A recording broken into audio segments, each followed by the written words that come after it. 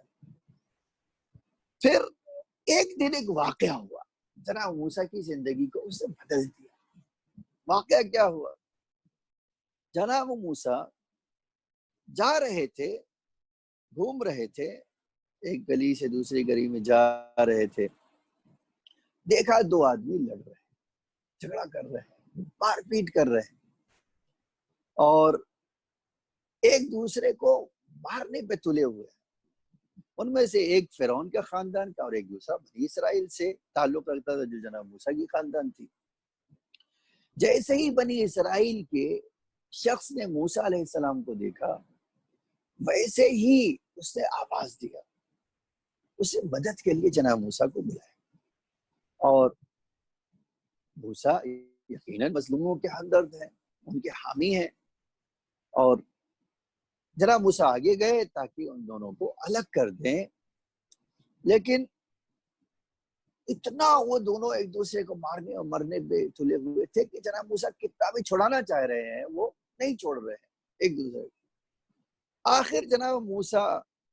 نے دیکھا کہ ایسا نہیں چھوڑ رہا ہو تو سوچا کہ ایک تھپڑ مار کے ایک موقع مار کے اس کو الگ کر دیں گے اگر ایسا نہیں مان رہا ہے. تو جناب موسیٰ نے ایک موقع، ایک پیٹ آپ کہہ سکتے ایک تماچا جو ہے اس کے منہ پہ رسید کیا اور جیسے ہی اس کو وہ تماچا لکھا اس میں اتنی طاقت اتنی قدرت تھی کہ وہ جگہ ہی پر گرا اور مر گیا. اب یہ تو مر گیا لیکن پریشانی کیا ہے؟ اب پریشانی یہ ہے کہ جناب موسیٰ اس کو جو ہے بنی اسرائیل کے آدمی سے کہا تو چلو تم یہاں سے، وہ اور جناب موسیٰ دونوں وہاں سے چلے گئے. لیکن جناب موسیٰ کو تو پتا تھا کہ اب اس واقعے کا جو ہے ریئیکشن کیا ہونا ہے. اب اللہ سے دعا کیا، پروردگار میں نے ایک غلطی کی ہے، مجھ سے ایک ترک اولا ہوا ہے اور اے اللہ میں تیری پناہ گاہ میں معذرت طلب کرتا ہوں اور اے میرے معبود مجھے معاف فرما. اور یہ دونوں جو ہے ایک اس جگہ سے چلے جاتے ہیں. اس آدمی کے قتل ہونے کی خبر پورے مصر میں گھومنے لگی، پہنچنے لگی اور فرعون نے حکم دیا کہ دیکھو جو جس نے بھی قتل کیا ہے بنی اسرائیل کے اوپر سب سے پہلے ان کا شک زیادہ تھا، چاہو ان کو ڈھونڈو اور فوراً ان کو ہمارے پاس لاؤ. اب پورے شہر میں اس قاتل کو ڈھونڈا جا رہا ہے، ہر آدمی جاسوس اس کے پولیس سب ڈھونڈنے میں لگے ہوئے، لیکن کچھ ان کو پتہ نہیں چل رہا ہے. قاتل کو کوئی جانتا نہیں ہے، معاذ اللہ اس کو پتہ ہی نہیں چلا کہ بھئی ان کو کس نے مار دیا. ایک دن دو دن گزر گیا، ہمارے پاس تاریخ کہتی ہے کہ 2 دن گزرا جب تو جناب موسیٰ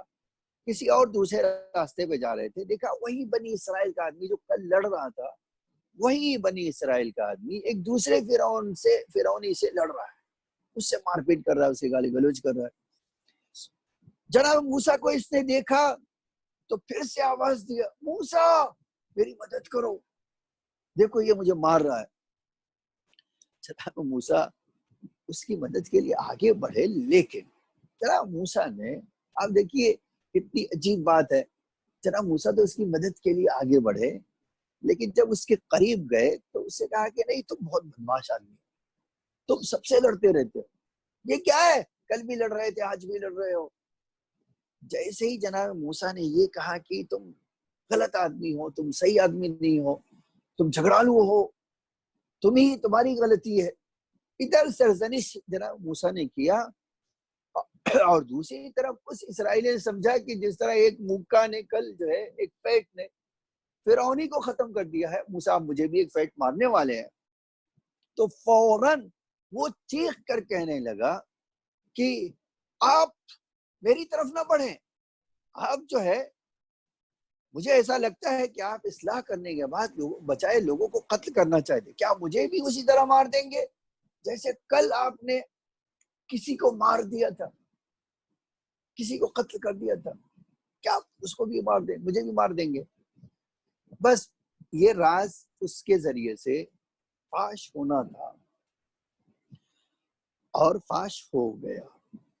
جیسے ہی یہ بات اب دوسرے لوگ سن لیا، انہوں نے فرعون کو خبر دی، فرعون کو خبر ملی تو اس نے فوراً ایک ہر طرف جو ہے سے فوج کو بھیجا، پولیس کو بھیجا کہ جاؤ موسیٰ کو گرفتار کر کے لاؤ۔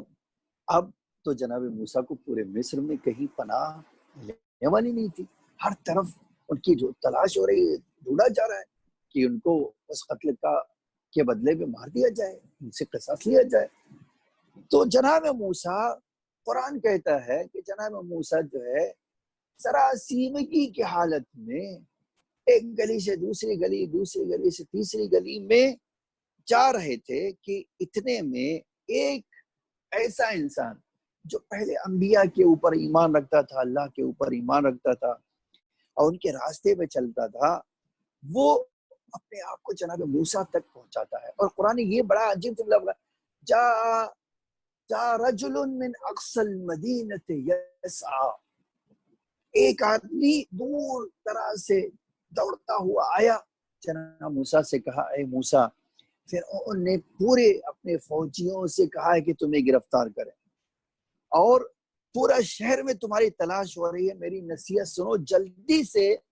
اس شہر سے چلے جاؤ اور ایسی جگہ اپنے آپ کو پہنچا دو جہاں فرعون کی رسائی نہ ہو۔ قرآن کہتا ہے جناب موسیٰ نے جیسے ہی یہ سنا، ہاتھ اٹھا کر کہے اللہ